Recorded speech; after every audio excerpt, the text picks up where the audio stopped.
a great recipe to incorporate these healing foods is our healing water. I don't know what to call it.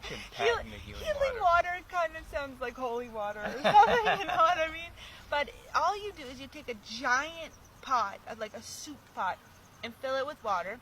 And in the water, in the pot, you'll chop up some chunks of ginger, some chunks of turmeric, and you're gonna let that boil. So put it on high to bring it to a boil, then turn it down to medium low, and let it boil for about 10 minutes. And that's going to allow all of the juices from the turmeric and the ginger to release in your water.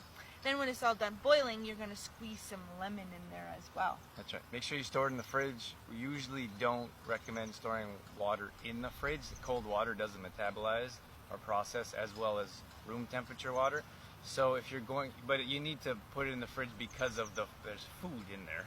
Yeah. So it'll turn like slimy. Yeah, turn a bit slimy or murky a bit if you leave it on the counter. So if it's a big pot, it'll take you a couple days to drink. So put it in the fridge and then take individual bottles out. We like glass bottles. Glass bottles are best with this water.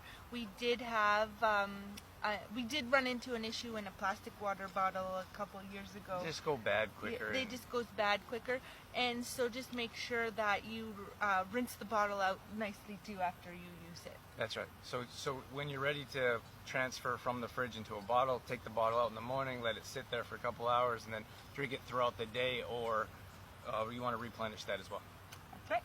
But try it out. Super simple and easy to do, and tons of health benefits because you're getting all of those nutrients from the ginger, from the turmeric. And lemon as well. And lemon. Yeah. Anti-inflammatory water. There you go. Hey? Pow! You heard it here first.